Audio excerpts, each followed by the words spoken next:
నమస్తే friends, welcome back to our channel. ఎలా ఉన్నారు? అందరూ బాగున్నారా?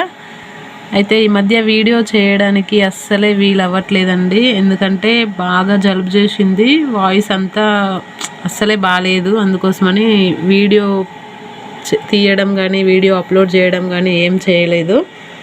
సో ఈ డిజైన్ చూడండి, ఇది తెలుసు మీ అందరికీ, JC 817 డిజైన్ అండి. ఇది 817. ఈ డిజైన్ ఏంటంటే నెక్ సింపుల్గా ఉంటుంది, సన్నగా వస్తుంది. నెక్కి ఆల్ ఓవర్ బూటీస్ వస్తాయి. ఫ్రంట్ నెక్ కూడా ఇలాగే ఉంటుంది. కాకపోతే ఫ్రంట్ నెక్కి బూటీస్ కూడా ఉంటాయి, కానీ నేను ఈ డిజైన్ కోసం స్కిప్ చేశాను బూటీస్. ఏంటంటే వీళ్ళు ఎలా అడిగారంటే సింపుల్గా లో బడ్జెట్లో ఒక డిజైన్ కావాలి అని అడిగారండి. కాకపోతే వాళ్ళది మెజర్మెంట్ పెద్ద మెజర్మెంట్ అనమాట, 40 సైజ్ బ్లౌజ్. వాళ్ళ బ్లౌజ్ హైట్ ఏమో 17 ఇంచెస్ ఉంది, 12 ఇంచెస్ నెక్ ఉందండి. సో మన దగ్గర ఉన్న తక్కువ బడ్జెట్ డిజైన్స్లో ఏముందంటే ఇంత నెక్ హైట్ రావట్లేవు చాలా వరకు. ఏంటంటే 10 ఇంచెస్ 10.5 ఇంచెస్ అంటే ఓకే, కానీ మరీ ఇది 12 ఇంచెస్ రావాలి కాబట్టి పెంచాలి. విడ్త్ హైట్ అనేది పెంచితే 12 ఇంచెస్ వస్తుంది, కానీ డిజైన్ చాలా పల్చగా వస్తుంది అని ఆ డిజైన్స్ ఏవి చూడలేదు. ఇదైతే కొంచెం హైట్ 16 ఇంచెస్ ఉంది, సింపుల్గా ఉంది చూడడానికి. వాళ్ళు ఏంటంటే కొంచెం మిడిల్ ఏజ్ పర్సన్ అనమాట కస్టమర్. సో ఈ డిజైన్ సెలెక్ట్ చేయడం జరిగింది.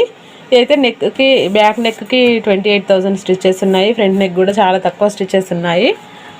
హ్యాండ్ కూడా, దీని హ్యాండ్స్కి ఏంటంటే హ్యాండ్స్ హెవీగా వస్తాయి అన్నమాట. లైన్స్ వస్తాయి హ్యాండ్కి, కట్ వర్క్ వచ్చి లైన్స్ వస్తాయి, ఆ డిజైన్ ఉంటుంది హ్యాండ్కి. కాకపోతే దీనికి ఏంటంటే ఓన్లీ బార్డర్ వచ్చే డిజైన్ కూడా ఉంది. ఇది ఇలా అన్నమాట. ఇది ఇచ్చేసి పైన బూటీస్ ఇస్తే సరిపోతుంది, ఒక 2-3 లైన్స్ బూటీస్ ఇస్తే వాళ్ళకి సరిపోతుంది. సో ఇదైతే తక్కువ బడ్జెట్లో అయిపోతుంది.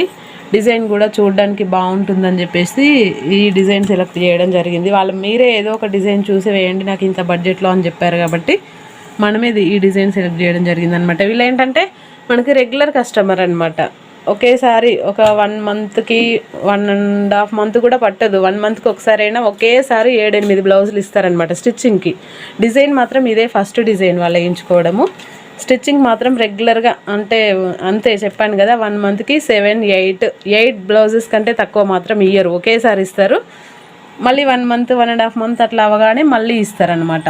అట్లా రెగ్యులర్ కస్టమర్ కదా, ఇక వీళ్ళని డిజైన్స్ మరి ఇంత హెవీ సైజ్ డిజైన్స్ రావడం కష్టం అని చెప్పడం ఎందుకని ఇట్లా వేయడం జరిగింది. సో ఏంటంటే ఈరోజు నేను మీకు ఒకటి చెప్దాం అనుకుంటున్నా. నేను కూడా ఈ మధ్య నేర్చుకోవడం అంటే, నేను ఆ రోజు క్లాత్కి హోల్ పడిందని చెప్పి ఒక వీడియో చేశాను కదా, ఆ వీడియో కింద ఒక సిస్టర్ కామెంట్ చేశారు. అంటే డిజైన్ పక్కకి జరిపినా కానీ డిజైన్ ఏమీ డిస్టర్బ్ అవ్వకుండా, ఫ్రేమ్ పక్కకు జరిపినా డిజైన్ డిస్టర్బ్ అవ్వకుండా 4th ఆప్షన్లో ఒక సెట్టింగ్ ఉంటుందండి, అది ట్రై చేయండి ఒకసారి అని నాకు కామెంట్ చేశారు. సో అది నేను ఒకసారి ట్రై చేశాను అనమాట. అది మీతో షేర్ చేసుకుందామని వీడియో చేస్తున్నా. ఏంటంటే ఇప్పుడు మనము డిజైన్ వేస్తుంటే మధ్యలో థ్రెడ్ జామ్ అవ్వడము, లేదంటే క్లాత్ చినిగిపోయినప్పుడు మనం థ్రెడ్ జామ్ అయినప్పుడు ఏంటంటే ఫ్రేమ్ని పక్కకు జరపాల్సి వస్తుంది కంపల్సరీ. ఒక్కోసారి ఏమో మనం డిజైన్ ఫార్వర్డ్ చేస్తే ఫ్రేమ్ జరిపితే అది సరిపోతుంది, మళ్ళీ డిజైన్ బ్యాక్ చేసుకుంటే సెట్ అవుతుంది. నేను ఆ రోజు చేశాను కదా, ఆ వీడియో చూస్తే మీకు అర్థమవుతుంది. కానీ ఒక్కోసారి ఏంటంటే డిజైన్ ఫార్వర్డ్ చేసినా బ్యాక్వర్డ్ చేసినా ఫ్రేమ్ జరిగే పొజిషన్ ఏంటంటే మనకు కింద మొత్తం క్లీన్ చేసుకోవాలి కదా. ఇప్పుడు సపోజ్ ఇక్కడ థ్రెడ్ జామ్ అయింది అనుకోండి, జామ్ అయినప్పుడు మనం బాబిన్లో ఇరుక్కుపోతుంది థ్రెడ్ అంతా. ఇరుక్కుపోయిన థ్రెడ్ని మనం కొంచెం ఈ ఫ్రేమ్ పైకి లేపి ఇక్కడ కొంచెం కట్ చేసేసి దీన్ని మొత్తం ఫ్రేమ్ని పక్కకు జరిపి ఈ కింది వైపు పై వైపు ఇదంతా కట్ చేయాల్సి ఉంటుంది. థ్రెడ్ ఈ జరిగిన వర్క్ని మొత్తం క్లీన్ చేసుకొని మళ్ళీ ఫస్ట్ నుంచి దీని మీద మళ్ళీ వర్క్ రానియాల్సి ఉంటుంది. సో అలాంటప్పుడు ఏంటంటే ఒక్కోసారి మనకి సెట్ అవ్వదు. ఏంటంటే ఫ్రేమ్ పక్కకు జరిపినా కానీ మనకు క్లీనింగ్ చేసుకోవడానికి మనకు చేతులు పెట్టి క్లీన్ చేయాల్సి ఉంటుంది, కాబట్టి అది ఒక్కోసారి కన్వీనియంట్గా ఉండదు. అట్లాంటప్పుడు ఫ్రేమ్ని మొత్తం మనకు కన్వీనియంట్గా మొత్తం ఇలా సైడ్కి జరుపుకోవాల్సి ఉంటుంది. మొత్తం ఇది అనేది ఇక్కడికి వచ్చేటట్టు మనకు చేతులు మనకు ఈజీగా క్లీన్ చేసుకోవడానికి ఈజీగా ఉండేటట్టు జరుపుకోవాల్సి ఉంటుంది. అట్లా అయినప్పుడు ఏంటంటే మనం ఇక్కడ ఒక మార్కింగ్ చేసుకొని దాన్ని పక్కకు జరిపి దాన్ని క్లీన్ చేసేసి మళ్ళీ అదే మార్కింగ్ దగ్గరికి తీసుకురావాల్సి ఉంటుంది. అలా చేసేదాన్ని నేను ఇంతకుముందు ఎప్పుడైనా కానీ.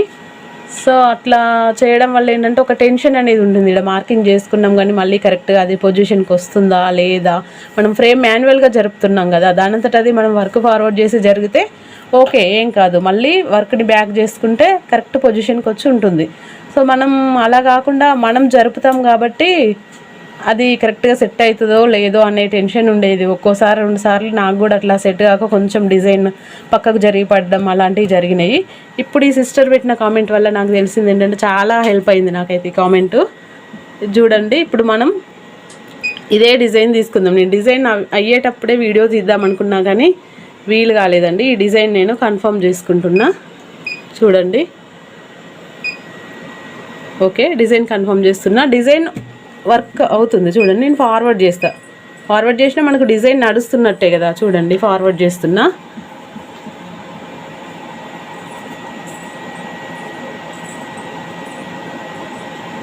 ఇలా ఫార్వర్డ్ అయిన తర్వాత ఎక్కడికో ఒక దగ్గరికి తీసుకొచ్చి ఆపేస్తా నేను. చూడండి ఇలా ఏంటంటే మనం డిజైన్ని ఫ్రేమ్ని పక్కకు జరిపినా కూడా మనకి ఇబ్బంది లేకుండా ఉంటుందన్నమాట. సో ఇది మీతో చాలామందికి తెలిసే ఉంటుంది ఈ ఆప్షను, కానీ నాకైతే ఇన్ని రోజులు తెలీదు. ఆ కమెంట్ చూసిన తర్వాతనే తెలిసింది. ఓకే ఇది బాగుంది కదా అని చెప్పి, తెలియని వాళ్ళు ఎవరైనా ఉంటే తెలుసుకుంటారు కదా అని చెప్పి నేను ఈ వీడియో చేస్తున్నా. చూడండి ఇక్కడ పాజ్ చేస్తున్నా నేను. చూడండి ఇక్కడికి వచ్చింది. ఇంకొంచెం ఇప్పుడు బూటీస్ వేస్తుంది కదా, ఇదిగో ఈ బుట్టి దగ్గర ఆగింది కదా. చూడండి ఇక్కడ ఆగింది వర్క్ అనేది. సపోజ్ ఇక్కడ మనకు థ్రెడ్ జామ్ అయింది అనుకుందాం. అట్లా జామ్ అయినప్పుడు ఏం చేయాలంటే కింద క్లీన్ చేసుకోవాల్సి ఉంటుంది. బాబిన్లో ఈ బాబిన్కి క్లాత్కి మధ్య థ్రెడ్ కట్ చేసుకున్న తర్వాత ఈ ఫ్రేమ్ని పక్కకు జరిపి దీని కింద ఉన్న థ్రెడ్ అంతా క్లియర్ చేసుకోవాల్సి ఉంటుంది. అలాగే పైన కింద మొత్తం క్లీన్ చేసుకున్న తర్వాత మళ్ళీ యాజ్ ఇట్ ఈస్గా వర్క్ నడిపించాల్సి ఉంటుంది. సో ఇట్లా అయినప్పుడు ఏంటంటే ఒక్కోసారి ఫార్వర్డ్ చేస్తే సెట్ అవుతుంది. నేను ఇంతకుముందు చెప్పినప్పుడు అలా ఫార్వర్డ్ చేయడానికి వీలు అవ్వట్లేదు. ఫార్వర్డ్ చేసినా కానీ ఇది మనకు కన్వీనియంట్గా జరగట్లేదు అనుకున్నప్పుడు పూర్తిగా దీన్ని పక్కకు జరపాల్సి ఉంటుంది. సో ఇప్పుడు నేను జరిపి చూస్తా. చూడండి ఇది చూడండి బ్యాక్ వచ్చేసి మనకి ఎటు కావాలి, ఈ ఫ్రేమ్ అనేది ఇటు సైడ్ జరగాలి, రైట్ సైడ్ జరగాలి కాబట్టి చూడండి నేను జరుపుతున్నా. చూడండి పూర్తిగా జరిపిన. ఈ బుట్టి కదా మనకు, ఇదో ఈ బుట్టి అనుకోండి, ఇక్కడ ఆగిపోయింది కదా మనకు వర్క్. ఇప్పుడు ఏంటంటే మనం క్లియర్గా ఈ ఫ్రేమ్ అనేది చూడండి, ఇది చూడండి ఫ్రేమ్ ఇక్కడ వరకు వచ్చేసింది. ఇదంతా ఓపెన్ ఉంటుంది, ఇది ఓపెన్ ఉంది కాబట్టి మనం ఈజీగా కింది వైపు నుంచి చూడండి ఇలా కింది వైపు నుంచి కనిపిస్తుంది కదా ఈ బుట్టి, కింది వైపు నుంచి క్లీన్ చేసుకోవచ్చు. అలాగే ఇలా పై వైపు నుంచి కూడా క్లీన్ చేసుకోవచ్చు. కాకపోతే ఇలా క్లీన్ చేసిన తర్వాత ఏంటంటే అట్లా పైనుంచి కింద నుంచి 2 వైపుల నుంచి క్లీన్ చేసుకోవచ్చు. అలా క్లీన్ చేసిన తర్వాత ఏంటంటే మనము యాజ్ ఇట్ ఈజ్గా ఫ్రేమ్ కరెక్ట్గా మళ్ళీ సేమ్ పొజిషన్ దగ్గరికి తీసుకురావాలి. అలా చేయాలంటే మనం డిజైన్ని ఫార్వర్డ్ చేసింది అయితేనేమో డిజైన్ని మళ్ళీ బ్యాక్ చేసుకుంటే అది యాజ్ ఇట్ ఈజ్ ప్లేస్కి వచ్చి ఆగుతుంది. కాకపోతే ఇప్పుడు మనం మాన్యువల్గా జరిపినాం కాబట్టి ఎట్లా, నేనైతే ఇంతకుముందు ఇక్కడ ఒక మార్కింగ్ పెట్టుకొని మళ్ళీ యాజ్ ఇట్ ఈజ్ ఒక్కోసారి ఇక్కడే జరిపితే సరిపోదు. ఈ ఏరియాలో చూడండి ఇక్కడ ఇప్పుడు ఇది బూటీ చివరికి ఉంది కాబట్టి కరెక్ట్గా ఒకేసారి జరిపితే సెట్ అయింది. ఒక్కోసారి ఏమవుతుందంటే సపోజ్ ఇట్లాంటి ఏరియాలో అనుకోండి, ఇది కొంచెం ఇటు జరిపి మళ్ళీ ముందుకో వెనక్కో జరపాల్సి ఉంటుంది. అలా జరిపినప్పుడు కరెక్ట్ పొజిషన్ అనేది మనకు అర్థం కాదు. సో అలా అర్థం కానప్పుడు ఏం చేయాలంటే ఇక్కడ ఒక ఆప్షన్ ఉంది కదా, ఈ నీడిల్ ఆప్షన్ ఉంది కదా, ఈ నీడిల్ ఆప్షన్ని చూడండి గో టు స్టార్ట్ పాయింట్ అంటే ఇదేంటంటే గో టు స్టార్ట్ పాయింట్ అంటే మన డిజైన్ అనేది ఎక్కడ స్టార్ట్ అయిందో అక్కడికి తీసుకెళ్తుంది అన్నమాట. స్టార్టింగ్ పాయింట్ డిజైన్ మనం కన్ఫర్మ్ చేయగానే ఉంటుంది కదా, ఆ స్టార్టింగ్ పాయింట్కి తీసుకెళ్తుంది అన్నమాట. ఇది ఎలాంటప్పుడు వర్క్ అవుతుందంటే డిజైన్ నడుస్తూ ఉండి మిషన్ ఆన్లోనే ఉంచి మనం ఇలా మాన్యువల్గా జరిపినప్పుడు మాత్రమే వర్క్ అవుతుంది. మిషన్ ఆఫ్లో ఉన్నప్పుడు జరిపినప్పుడు కానీ లేదంటే వేరేలాగా జరిపితే అది అసలు సెట్ అవ్వదండి. ఓన్లీ డిజైన్ నడుస్తున్నప్పుడు డిజైన్ మధ్యలో ఇలాంటి ప్రాబ్లం వచ్చి మనం మాన్యువల్గా జరపాల్సి వస్తే మాత్రమే సెట్ అవుతుంది. చూడండి, గో టు స్టార్ట్ పాయింట్. చూడండి, మన డిజైన్ ఎక్కడైతే స్టార్ట్ అయిందో అక్కడికి వచ్చి ఆగుతుంది, మిడిల్ పాయింట్కి. ఓకేనా? ఇప్పుడు మనం యాజ్ ఇట్ ఈజ్గా డిజైన్ ఏం చేయాలి, మళ్ళీ ఇదంతా ఫార్వర్డ్ చేసుకోవాలి. పెద్ద నష్టమైతే కాదు కదా మనకి, డిజైన్ పక్కకు జరిగి పడుతుందన్న టెన్షన్ అయితే అస్సలే ఉండదండి. ఇదైతే చాలా బాగా యూజ్ అవుతుంది.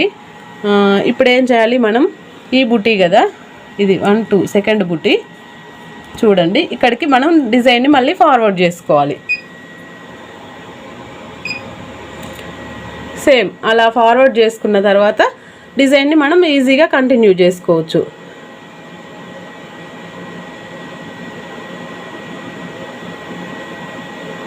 చూడండి, ఈ టిప్ అయితే నాకు ఆ సిస్టర్ చెప్పారండి. సిస్టర్ పేరు మెన్షన్ చేయాలనుకున్నా కానీ మరి వాళ్ళు ఏమనుకుంటారో అని చెప్పేసి నేను పేరు అయితే మెన్షన్ చేయట్లేను. నేను ఇంతకుముందు పోస్ట్ చేసిన వీడియోలో థ్రెడ్ డ్యామేజ్ అయితే, క్లాత్ డ్యామేజ్ అయితే ఎట్లా అని చెప్పేసి ఒక వీడియో చేశాను. ఆ వీడియోలో ఉంటుంది, మీరు కావాలంటే చూడొచ్చు. ఆ వీడియో కింద కామెంట్ ఉంటుంది. మనం ఇక్కడ పేరు మెన్షన్ చేయడం కరెక్ట్ కాదు కదా, కొంతమందికి ఇష్టం ఉండదు కదా అని చెప్పేసి నేనైతే పేరు మెన్షన్ చేయట్లేను, సారీ అండి. సో ఇదన్నమాట. ఇదైతే నాకు చాలా బాగా అనిపించింది, సిస్టర్ మంచిగా చెప్పారు నాకు. చూడండి, మీతో మాట్లాడుకుంటూ కొంచెం ఎక్కువ ఫార్వర్డ్ అయింది డిజైన్. చూడండి, యాజ్ ఇట్ ఈజ్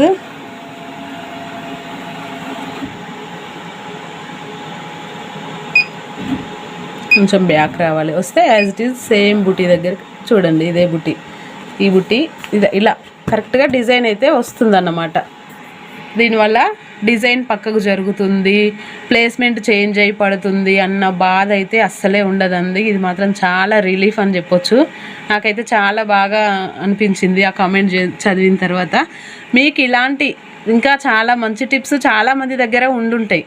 అవన్నీ మీకు తెలిసిన వరకు కొంచెం నాతో షేర్ చేసుకోండి, చాలామందికి ఉపయోగపడతాయి కదా ఈ టిప్స్ అయితే. మనకు తెలిసిన విషయాన్ని మన దగ్గరే ఉంచుకుంటే మనకు ఒక్కరికే ఉపయోగపడుతుంది కదండి. మనకు తెలిసిన విషయాన్ని నలుగురితో పంచుకుంటే ఆ నలుగురికి ఉపయోగపడుతుంది. ఆ నలుగురి ద్వారా ఇంకా కొంతమంది చూసి నేర్చుకుంటారు కాబట్టి సో షేర్ చేసుకోండి. మీకు తెలిసిన ఇంకా మంచి బెస్ట్ టిప్స్ ఉండుంటాయి చాలామంది దగ్గర. వర్క్ చేస్తున్నారు అంటే ఎంతో కొంత చాలా వరకు తెలుసుంటుంది, ఎలాంటి ప్రాబ్లం వస్తే ఎలా సాల్వ్ చేసుకోవాలనేసి. సో అందుకోసమని మీరు కూడా మీకు తెలిసిన టిప్స్ నాతో షేర్ చేసుకోండి, కామెంట్ సెక్షన్లో చెప్పండి. నేను మాత్రం చాలా ఈ టిప్ తెలిసినందుకు నేను చాలా హ్యాపీ ఫీల్ అయినా. సో థ్యాంక్ యూ అండి, నాకు కామెంట్ పెట్టిన వాళ్ళకి పేరు మెన్షన్ చేయట్లేను. So thank you so much అండి. ఈ వీడియో ద్వారా నేనైతే వాళ్ళకు మనస్ఫూర్తిగా కృతజ్ఞతలు తెలుపుకుంటున్నా. ఓకే అండి, థ్యాంక్ యూ. ఇదండి మన వీడియో కనుక మీకు నచ్చినట్టయితే ఒక లైక్ చేయండి. కొత్తగా మన ఛానల్ని చూస్తున్న వారైతే సబ్స్క్రైబ్ చేసుకోండి. ఈ tip me friends and family మెంబర్స్కి ఎవరికో ఒకరికి ఉపయోగపడుతుంది అనుకుంటే వీడియోని మాత్రం ఖచ్చితంగా షేర్ చేయండి. థ్యాంక్ యూ ఫర్ వాచింగ్ అండి. బాయ్.